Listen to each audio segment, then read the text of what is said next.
As David just talked about, the idea of Mission Sunday and really learning what it looks like to be a people that are loving our neighbors and are present with the people right in our areas. The beauty of that is, as we're going through the book of Isaiah, the fun part about it is we realize what God's people have always been about is what we are still about. The mission has not changed. And as we open up to Isaiah 40 today, we're gonna see that. So that's so much of the fun of this, is that we get to say, hey, as God's people right now in 2023 in our neighborhoods, wherever we are, we get to be about the things that God has always been about. So today what we're gonna do is we're gonna be in Isaiah 40, starting in verse 25. Right, we've been in a journey going through Isaiah. And as we've touched on multiple times, one of the things that we always can remember as we're reading any of the prophetic literature, whether it's Isaiah or Jeremiah or Ezekiel, any of these moments, Amos is another one that comes to mind. What God is doing through these prophets, right, through these women and men, think of even people like Deborah and some of the judges, right? God is really doing one simple thing over and over and over again. And in these prophetic messages, these prophetic utterances, what God is doing for his people is he's reminding them who he is. And as his people are reminded of who he is, then the overflow is hopefully being reminded of who they are. See, it's like Isaiah said, when we were in Isaiah 6, right? And he says, he saw God, he saw him on his throne, and then he says, woe, for I am a man of unclean lips, right? As Isaiah saw God clearly, he got a reflection of himself clearly. And the beauty is, this is really what our journey always has been and still is. As we learn to see who Jesus is, we actually get a reflection of who we are as people. And then, for his people, as we see in Isaiah 40 in a minute, all throughout the prophetic literature, as God's people see him, they then begin to see who they are again. And then what comes out of that, the overflow of those encounters, is a re-up or a reigniting of the mission of God. Once we know who we are, we then can know what we're about. Right? We live in a nation that obviously prides itself on doing. Right? To the point where we drive ourselves exhausted to produce. Right? To go. And often, in the midst of that, what can be confusing is that our identity can easily become about what we do, what I can offer somebody, what I bring to the table. Now, what I bring to the table is what God has skilled or gifted me to do, so that can be a good thing. But if we ever lose sight of who we are, then what we do will just become exhausting, no matter how good we are at it. And this is really the journey of God's people. As they began to forget who they were, then their actions began to follow suit. So as we pick it up in Isaiah 40, as David was talking about before, and as Jessica mentioned even weeks before that, remember, Isaiah is really split up into two parts. We have chapters 1 through 39, right, in moments when God's people are about to go into exile, about to be taken into captivity because of their own sin. God warned them over and over and over again. And now as we pick up Isaiah 40 and we continue on to the rest, now what we're looking at is Isaiah is speaking to a people. The southern tribes will still yet go into captivity in Babylon, soon to come, but the Assyrians at this point have already now conquered, and the northern kingdoms are now learning what it looks like to be in exile. So Isaiah, again, is one of these prophets that not only speaks before it happens, but he also speaks while exile is happening, while God's people are wrestling with what it looks like to be in captivity. And one of the things we want to remember, especially as we get into these verses, is one of the things that God was clear about early on with his people is that he was their king. Yahweh was the leader of his people. So early on, remember, before we get to the book of Samuel, Israel has no human king because God was their king. That's what set them apart from the nations.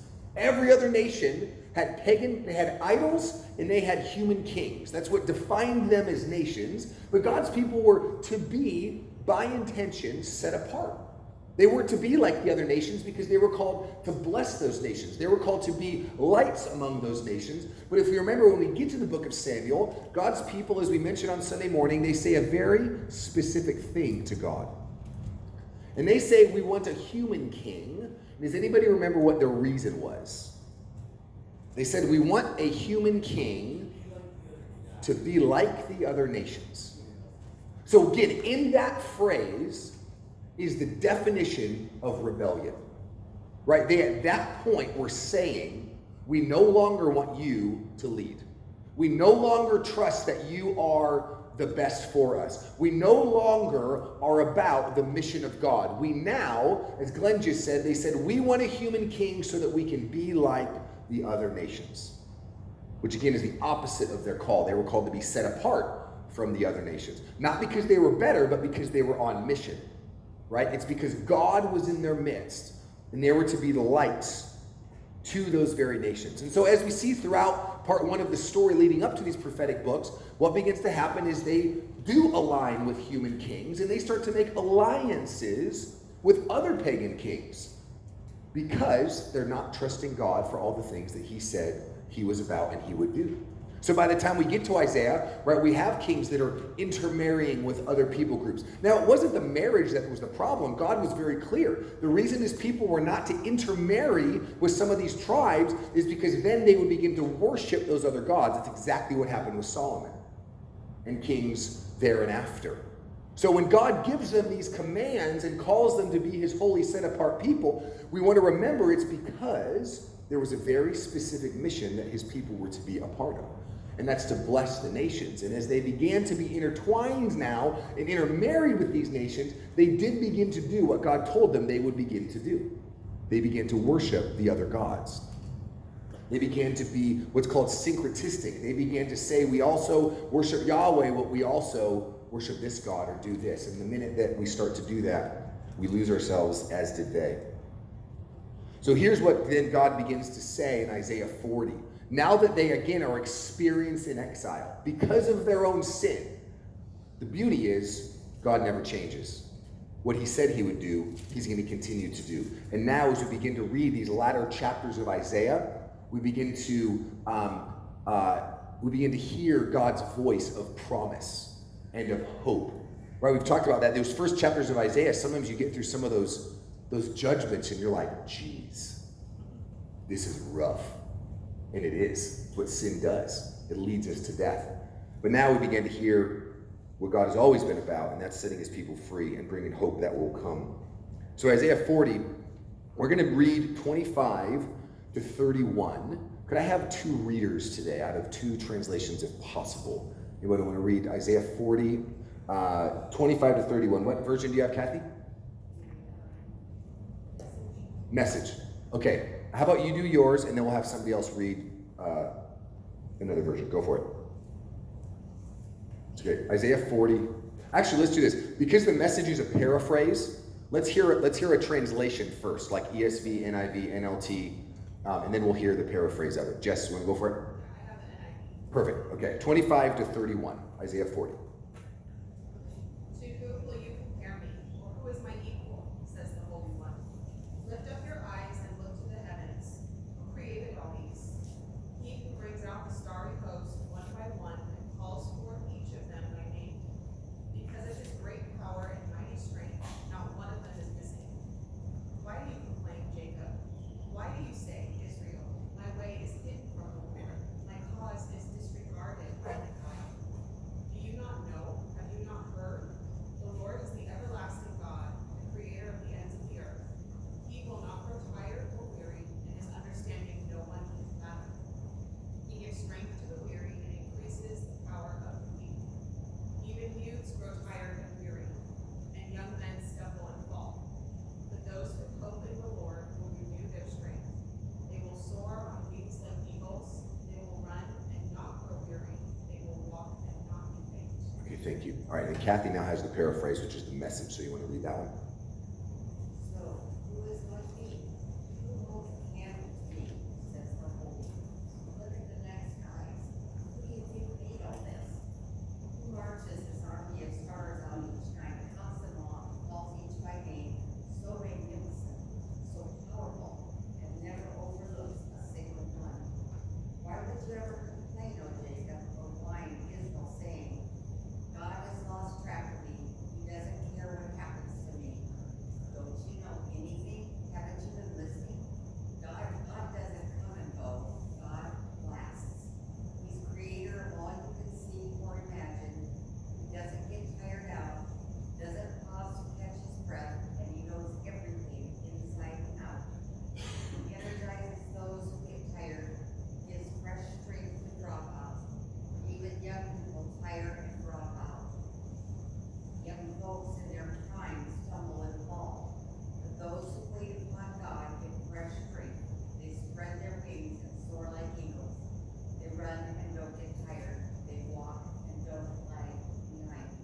Okay, thank you, ladies, for reading. So again, as we hear now these promises of God, right, as he is now reminding his people again of who he is, and when we are reminded of who he is, that's where hope arises, right? That's where the promises of God begin to be grounded. So look at what he says now in verse 25. We're just going to take this a verse at a time. He says, to who will you compare me? Now, this is a very valid question, and given what we know of what Israel has now done over these past generations, why is that a valid question? He says, who will you compare me? Why would he ask that? Let's just brainstorm for a minute. Why would he ask him that question? What have they been doing? He says, why would you compare me? Right, they're worshiping other gods. They're literally comparing him to others. So he's literally just, in a sense, calling a spade a spade. It's like, why would you compare me to those? I'm not them, right? And so he's asking a very valid question. And then he says next, or who is my equal, says the Holy One. What again does holy mean in Scripture? Right, different, to be set apart. So just think about the way he's phrasing this. He's saying, who is my equal? Remember, I'm the Holy One. By definition, I have no equal. So what he's doing is he's very, in a sense, graciously, and parents know this, and yet very poignantly saying, this is what you're doing. Let's not be fuzzy about the action here. He's literally saying to them, you're comparing me. You're literally disowning me. Why would you go after another? Essentially, and you can hear it, I think, as a parent, even if you're not a parent, you can imagine the father's angst in this. Right? You can hear his pain as he's saying to them, why would you disown who I am? I'm the best thing for you, and you have utterly rejected me. Is essentially relationally what's happening. So now he says in verse 26, lift up your eyes and look to the heavens. Who created all these? And who brings out the starry host one by one and calls forth each of them by name? Because of his great power and mighty strength, not one of them is missing. This sounds a lot like if you've read through the book of Job. It's what God does with Job at the end. Job complains, yada, yada, yada, chapter after chapter. His wife does it, his friends do it. Everybody's whining. And then all of a sudden, the Lord just basically looks at him and gives him one of those backhands and says, wait a minute. Did you create all this? Did you do all these things? In other words, Job, you are a finite human who I am in complete control of. Right? It's beautifully reminding us that he is God and we are not. And it's what he's doing here again with Israel. Israel's complaining. Now notice, why are they complaining? Just think about where they are historically. What's going on with them now? Why are they complaining? What's going on with them? Right. They're experiencing the consequences of their own sin. What do kids do when they get in trouble? They complain. I can testify to that. So they're just doing what disobedient children do. They're complaining, even though it was their own actions that led them there. So notice, what does he do right after he asks them, why would you compare me? Notice in verse 26, he says, lift up your eyes. What's he doing there? Just think about our own sin patterns. What is he doing there by saying, lift up your eyes to the heavens? What's he doing? Think about how a parent might lead a child in this. Why would he do that? Carlos? Look at me. Notice, when our eyes are on ourselves and our own sin patterns, all we do is this, and then we complain. We're not that impressive. It's why we whine. When we're dealing with our own sin, we have a lot to complain about. But he says, no, look at me. Look up. Again, this is all about, like we said before, God is constantly reminding them, this is about me. When you get away from me, this is where you land. So here's the question again. God is asking them, will you look at me? Remember, all they've done up till this point is not look at him. This is why they've had political alliances with other pagan kings. They weren't looking to Yahweh as their provider, as their caretaker. They were not trusting him. So the very things they've done were because they were not lifting their eyes up to the heavens.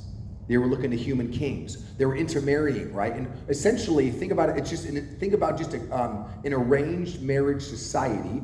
Intermarrying were political alliances, right? You would align yourselves with these families, like the Capulets and the Montagues, right? It's a power play. And the reason some of God's people would align themselves with others is simply because they did not trust God to be who he was. So they said, well, we got to take power into our own hands. Over and over they do this. Verse 27, he goes further with them. He says, why do you complain, Jacob? Why do you say, Israel, my way is hidden from the Lord, my cause is disregarded by God? As they continue to complain, again, the reason they're doing this, and we can translate this to where we live every day, because they've been focused on their own agenda. See, the beauty of sort of the prophetic messages, they're never complicated. Just think about God's heart. I think about it as a parent. My goal is never to confuse my kids. I do because of my own issues, but that's never the goal. I'm not trying to give them a command that's confusing, because my goal is that they would obey, and hopefully with what they're obeying, that would be the best thing for them. That's all the Lord's doing graciously. He's not making this complicated. I mean, Jesus never once thinks about all the things that come out of the mouth of the incarnate one. Nothing is complicated. He doesn't, we make it complicated. Right, and there's even the phrase, I heard this yesterday, what's the phrase we all say about God's ways being mysterious? It's like a classic, now I'm butchering it. God works in mysterious ways.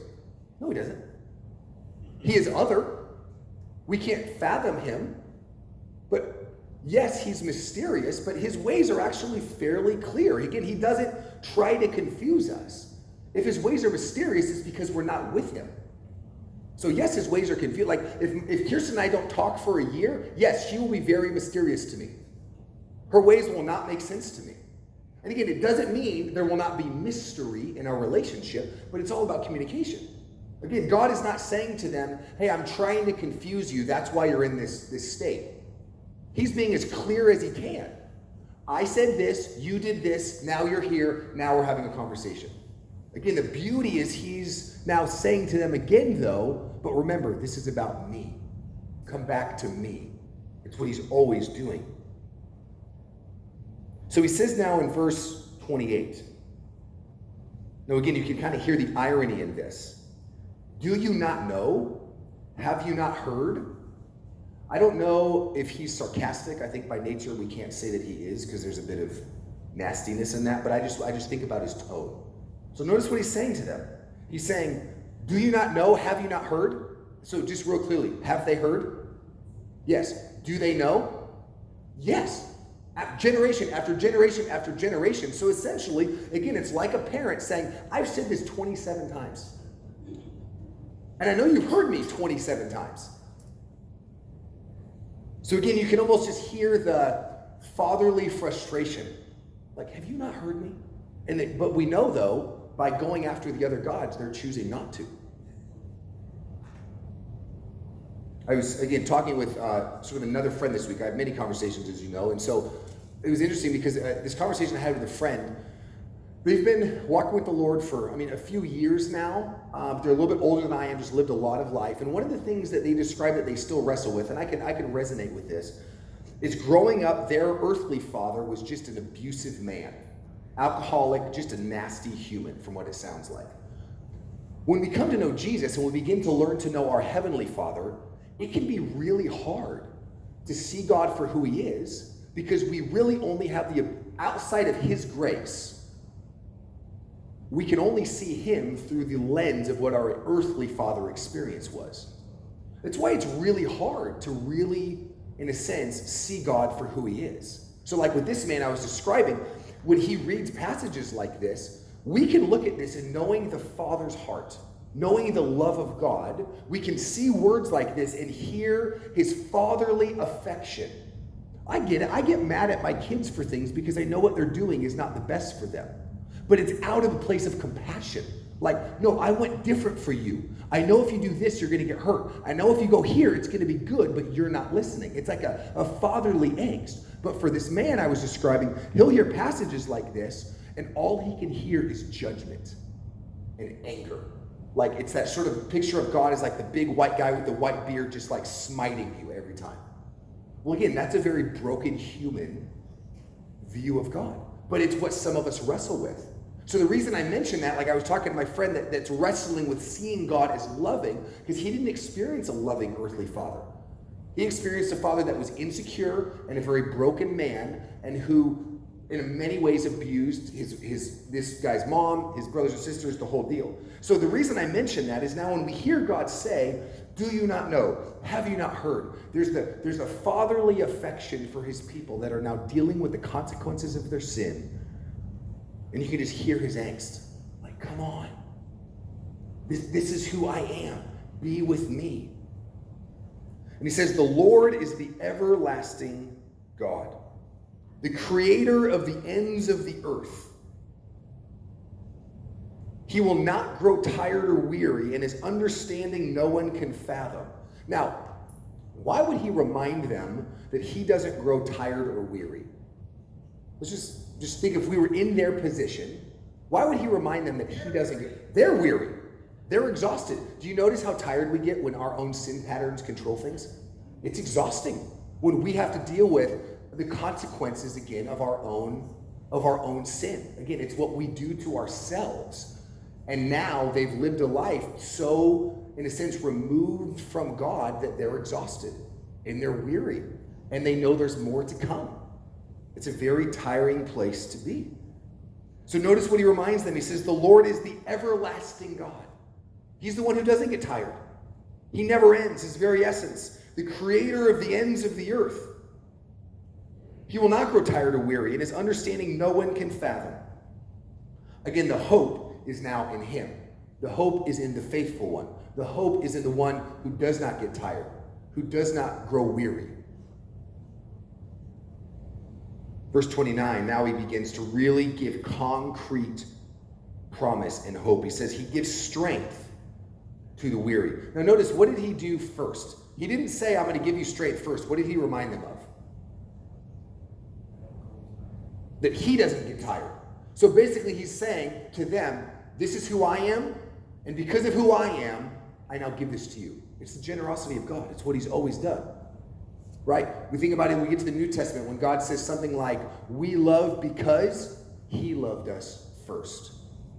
We can receive what he has to give because it's who he is. So he says, I don't get tired. I don't get weary. In fact, verse 29, he gives strength to the weary and increases the power of the weak. Now, why would that phrase matter? Just think again what they've done now as a political nation. He says he increases the power of the weak. What were they doing? By politically forming these alliances, what were they trying to do? Do what? Overpower. They were trying to overpower. They were trying to gain their own power. Out of feeling weak, this is what we do. We strive to feel powerful. We do that a lot of ways. Well, they did that through these political alliances, through these intermarriages. So he's saying to them, I increase, right? He increases the power of the weak. That was always his gig. It was always his promise. He said, I will lift you up. He always promised that he would be the one that does that. Again, the hope is in him, not in these human kings. Their hope was in people, which hopefully we've all realized by now is always a really bad idea. Right? I think about that, if you saw that movie, Jerry Maguire, it's funny, I referenced that in class the other day, and no student has a clue who Jerry Maguire was, because I don't even think they were born yet. But there's that famous line that sounds very romantic, it's very Hollywood, and it is the most dysfunctional line ever, when Tom Cruise says to Renee Zellweger, you complete me. That's a relational nightmare waiting to happen. But again, it's that false idea that but we do this apart from God. We put expectations on other people to complete us. No marriage will ever sustain on that. We were never meant to complete each other. We were never meant to be each other's hope. That's always reserved for God. Always. And again, it's the same thing he's doing with them. He's saying, don't trust in these human kings. They're never going to deliver. And they never have. Look at the two greatest kings that Israel ever had. David. It's a great 5 minutes. And then the rest happened. Look at Solomon. It was a great 5 minutes. And then the rest happened. Every single human has failed. That's why the hope when Jesus comes to do what no human could ever do. That's why this is the good news.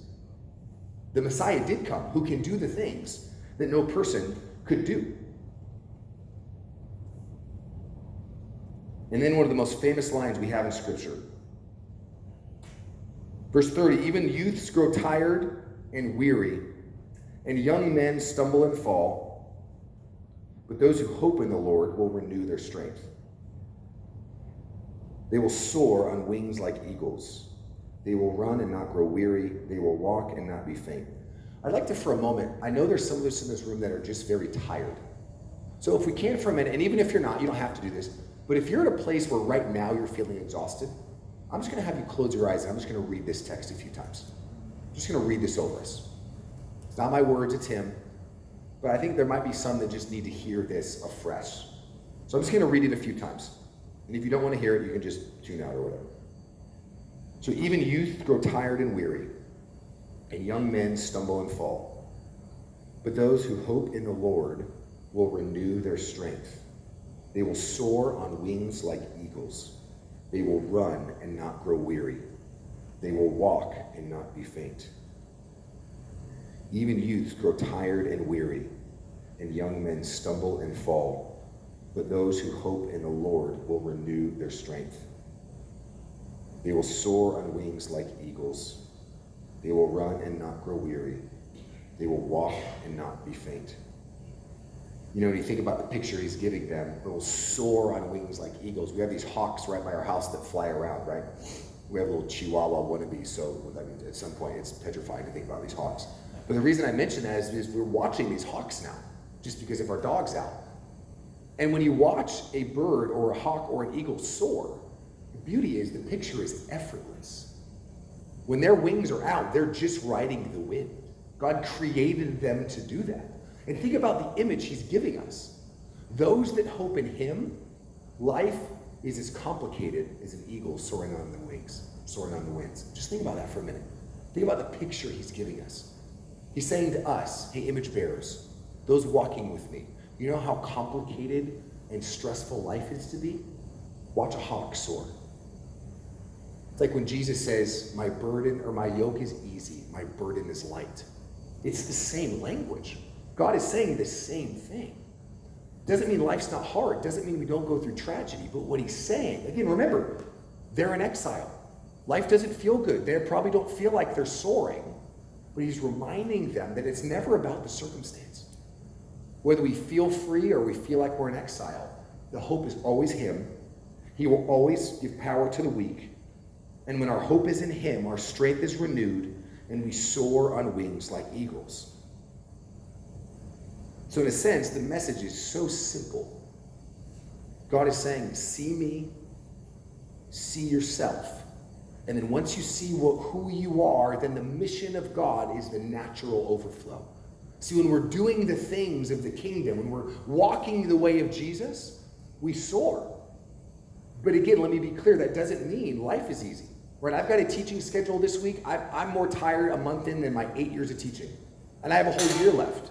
But here's the beauty. That doesn't change anything God's saying. Right? Just because I don't feel it doesn't mean he's not true. That's the beauty of this. Remember, they're in exile and going into exile. He never says. It's why, sorry, this is a tangent. This may not matter. It's why when people quote Jeremiah 29:11, like he made that for a person first. When he says, I know the plans I have for you. Yes, it applies to us individually, but he was writing that to his people who are about to go into generations of slavery. Let's be clear. He's saying to a people, I have plans for you. Remember, when you're enslaved and you think I've left you, I have plans for you to give you a hope and a future. That's a communal promise. Yes, it applies to us individually, but it's to a people. Because remember, God has always been doing this through his people, through his community. And it's the same thing here.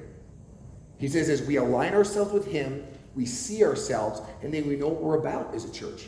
As a Riverside Vineyard, this local church, we know what we're about when we see Jesus. And when we don't see Jesus, when we get off track, when we run away, we do all kinds of wacky things to make ourselves feel powerful, to align ourselves with people that we think are going to help build us up. So if nothing else, we just know we need to see Jesus and he'll take care of the rest. It's really all we got. So if you'd like to, let's stand. We're just going to ask him to reveal himself to us. Because he's the hope. He's the one that makes us soar. He's the one who gives us identity. I had a conversation with a student yesterday leading us into this.